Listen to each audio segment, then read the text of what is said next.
Hello friend.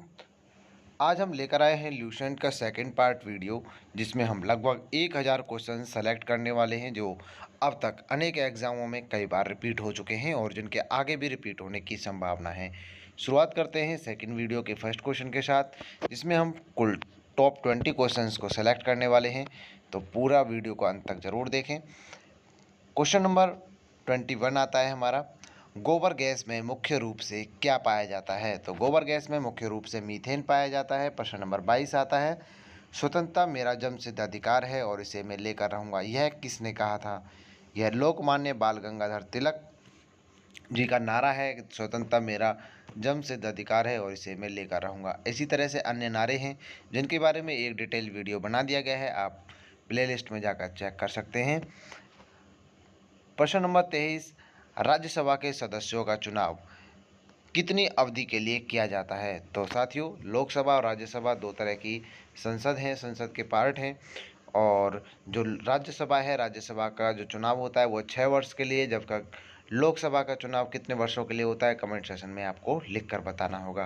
प्रश्न number 24 की तरफ चलते हैं। हमारी आकाशगंगा का नाम क्या है, यानी कि जिस आकाशगंगा में पृथ्वी निवास करती है उस आकाशगंगा का नाम क्या है। बिल्कुल दुग्ध मेघला यानी कि मिल्की वे नाम से जाना जाता है। अब चलते हैं अगले प्रश्न नंबर 25 की तरफ। हिंदी भाषा का पहला समाचार पत्र कौन सा था। तो भारत में हिंदी भाषा का जो सबसे पहला समाचार पत्र यानी कि न्यूज़पेपर जो छपा था उसका नाम था उदंत मार्तंड। प्रश्न नंबर 26 की तरफ चलते हैं। तुलसीदास कृत रामचरितमानस हिंदी भाषा की किस बोली में लिखी गई है। तो रामचरितमानस हिंदी भाषा की अवधी भाषा में, अवधी बोली में लिखी गई है।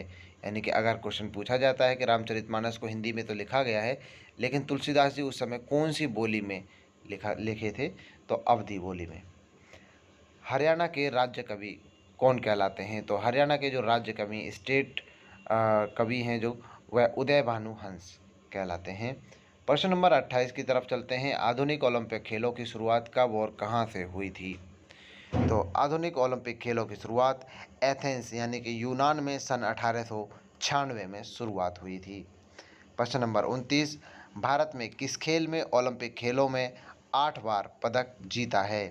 तो भारत ने अब तक ओलंपिक खेलों में 8 बार हॉकी खेल के लिए पदक जीता है। हालांकि एक लंबा समय हो चुका है अब जिसमें अब तक नहीं जीता है, लेकिन एक समय रहा था जब भारत ने लगातार कंटिन्यूसली ओलंपिक खेलों में 8 बार पदक, स्वर्ण पदक, गोल्ड मेडल जीता है।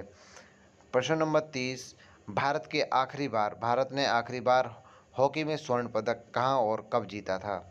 तो भारत ने आखिरी बार हॉकी में गोल्ड मेडल सन 1980 में मास्को देश में जीता था। प्रश्न नंबर हमारा 31 आता है, ओलंपिक खेलों का आयोजन कितने वर्षों के बाद होता है। तो ओलंपिक खेलों का जो आयोजन है वह 4 वर्षों के बाद होता है। साथियों, आपको कमेंट सेक्शन में लिख के बताना है कि अब कौन सी साल में ओलंपिक खेलों का आयोजन होना है। अगला प्रश्न आता है प्रश्न नंबर 32, अंतर्राष्ट्रीय ओलंपिक समिति का मुख्यालय कहाँ पर है।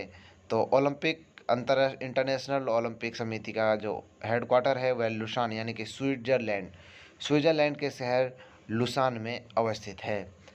प्रश्न नंबर 33 आता है, सन 2012 में ओलंपिक खेल कहाँ हुए थे। तो सही जवाब हो जाएगा लंदन। सन 2012 में लंदन में हुए थे। इसके अलावा अब आपको सन 2024 में होने वाले ओलंपिक खेल के बारे में बताना है कि कहाँ पर होने वाले हैं। कमेंट सेशन में आपको इसका जवाब मिल जाएगा। अगले प्रश्न नंबर 34 की तरफ चलते हैं। ओलंपिक ध्वज में कितने गोले होते हैं। सही जवाब होगा ओलंपिक ध्वज में कुल 5 गोले होते हैं। 5 गोलों के साथ साथ उसमें 5 रंग भी होते हैं। तो आपको कमेंट सेक्शन में लिख कर बताना होगा और उसमें बताना होगा कि एशिया को किस कलर से दर्शाया गया है। प्रश्न नंबर 35 की तरफ चलते हैं। एक ओलंपिक में सर्वाधिक स्वर्ण पदक जीतने वाला खिलाड़ी कौन है। तो ओलंपिक खेल में अब तक सबसे ज़्यादा गोल्ड मेडल जीतने वाला जो प्लेयर है वो माइकल फेल्प्स हैं। सन 2020 में ओलंपिक खेल कहाँ आयोजित हुए थे। तो सही जवाब हो जाएगा टोक्यो, जापान। जापान के टोक्यो शहर में 2020 में ओलंपिक खेल हो चुके हैं। चलते हैं प्रश्न नंबर 37 की तरफ। सन 2012 में ओलंपिक खेलों के कांस्य पदक जीतने वाली भारत की साइना नेहवाल का संबंध किस खेल से है।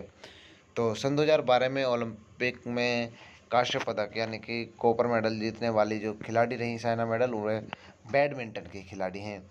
प्रश्न नंबर 38 की तरफ चलते हैं। भारत ने ओलंपिक खेलों में पहली बार किस वर्ष भाग लिया था? तो भारत ने ओलंपिक खेलों में पहली बार सन 1900 में भाग लिया था। उस समय जब भारत अंग्रेजों के अधीन था, लेकिन उस समय खेलों में उस समय भी भारत काफ़ी अच्छी तरह से अपना प्रदर्शन करता था। ओलंपिक खेलों में पदक जीतने वाली पहली भारतीय महिला खिलाड़ी कौन थी? तो ओलंपिक खेलों में सबसे पहले जो महिला खिलाड़ी स्वर्ण पदक विजेता थी, वह उनका नाम है कर्णम मल्लेश्वरी। प्रश्न नंबर 40 आता है कि वेदों की ओर लौटो नारा किसने दिया था? तो इसका सही जवाब होगा महर्षि दयानंद। महर्षि दयानंद ने कहा था कि वेदों की ओर लौटो। इसी तरह के टॉप क्वेश्चंस के लिए आप हमारे यूट्यूब चैनल डोलचा अकेडमी को सब्सक्राइब कर लीजिए। मिलते हैं अगले वीडियो में नेक्स्ट 1000 सवाल पूरे करने के लिए। तब तक के लिए जय हिंद साथियों।